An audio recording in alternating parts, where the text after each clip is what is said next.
Good morning friends, welcome to my foundation classes. तो अभी चल रहा है आपका द करंट अफेयर शो और आज है 20 अप्रैल 2019।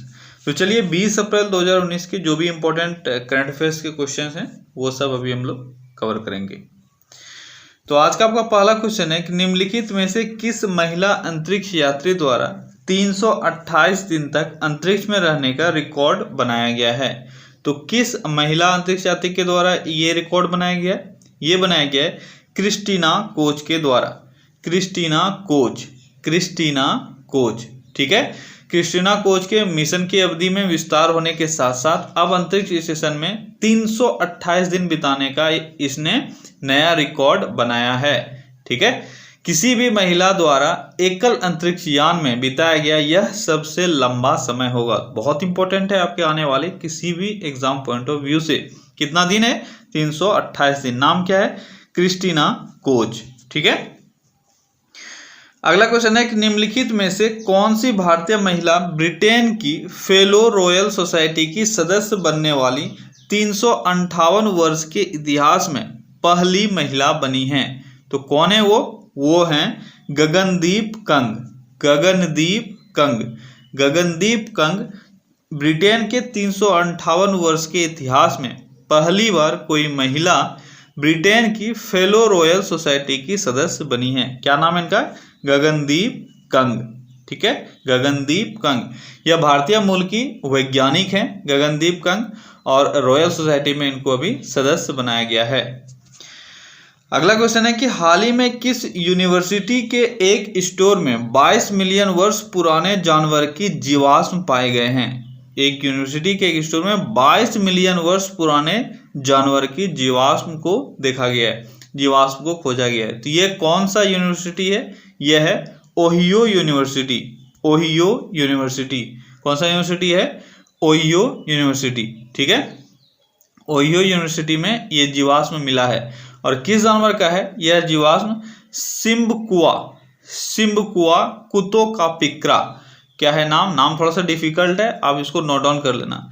सिम्बकुआ कुतो का फिक्रा नामक शेर जैसे दिखने वाले विशालकाय मांसाहारी जीव के माने जा रहे हैं। किसका? सिम्बकुआ कुतो का फिक्रा, ठीक है।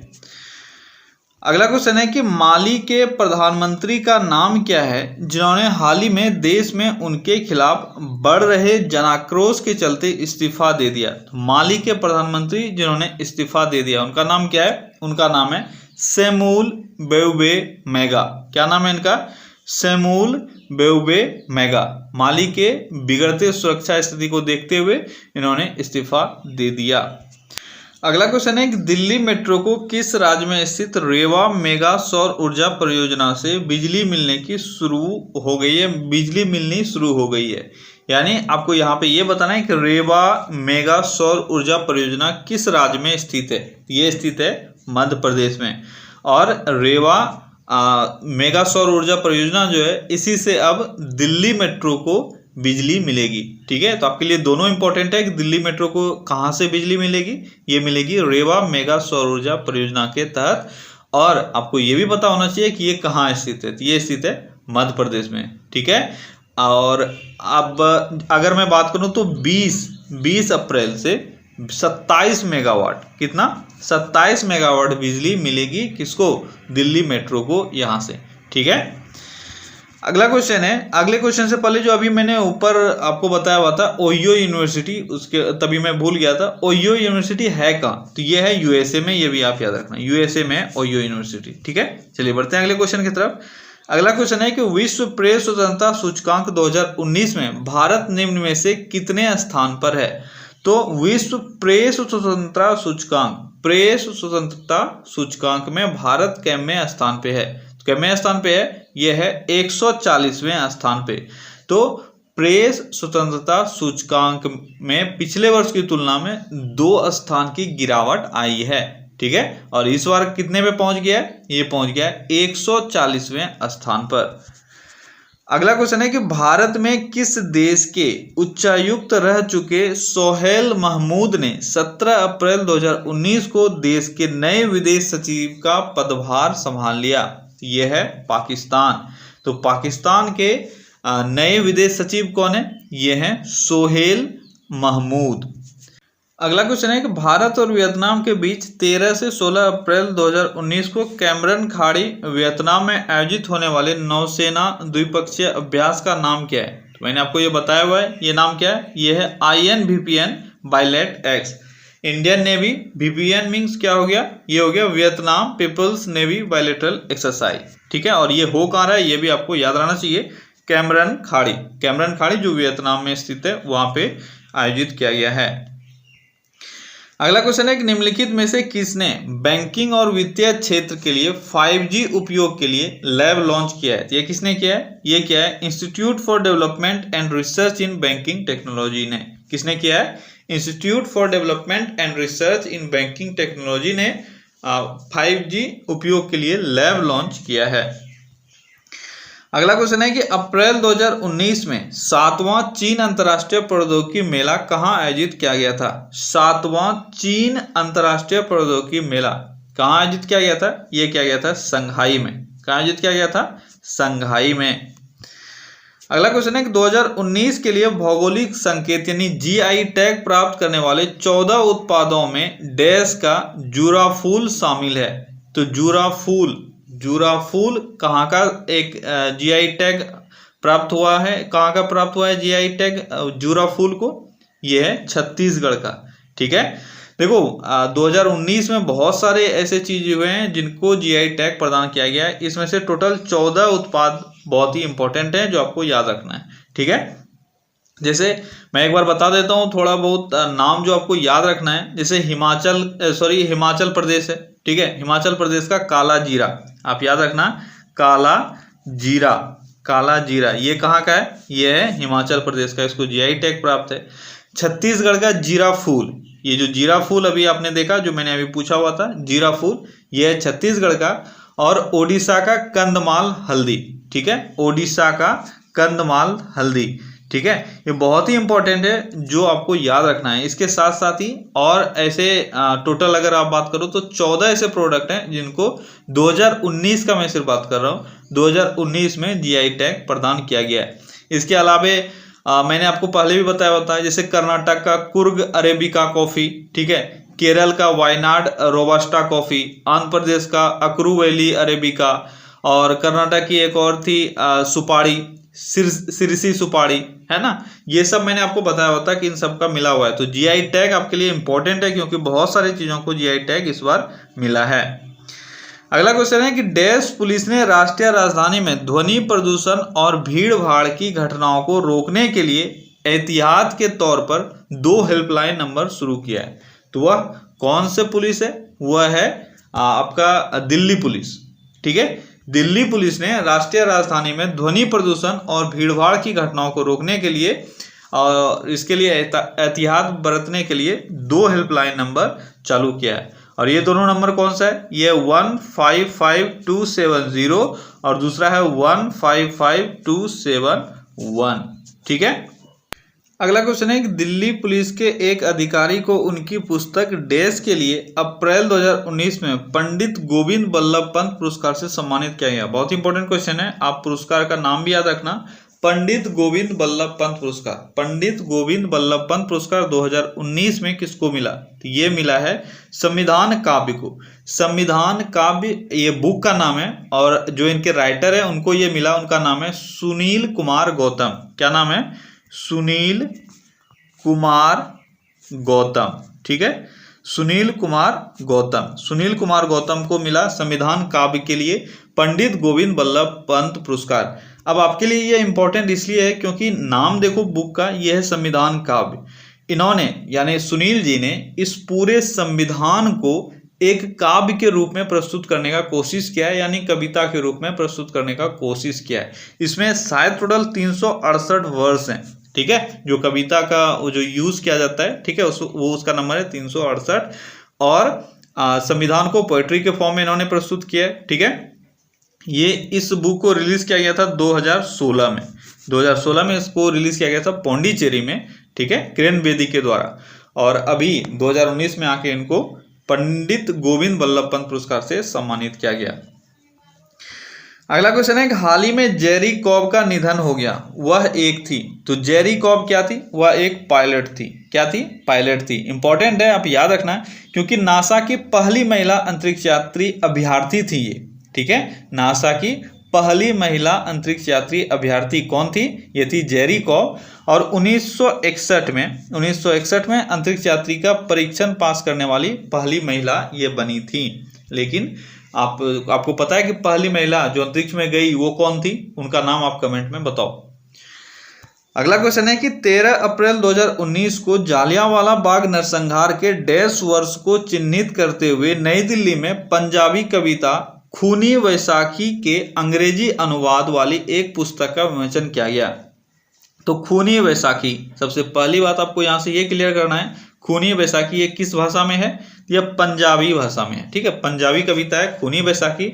इसका अंग्रेजी अनुवाद वाला एक पुस्तक का विमोचन किया गया है। अब आपको यह बताना है कि जालियांवाला बाग नरसंहार के कितने वर्ष को चिन्हित करने के लिए? तो 100 वर्ष चिन्हित करने के लिए। ठीक है, यूएई में भारत के राजदूत नवदीप सिंह सूरी ने पंजाबी कविता खूनी वैसाखी के अंग्रेजी अनुवाद वाली एक पुस्तक का विमोचन किया है।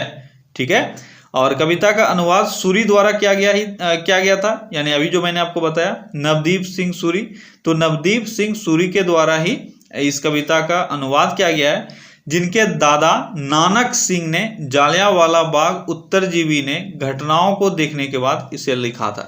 इनके दादा का नाम क्या था? नानक सिंह जो जालियांवाला बाग के टाइम में थे।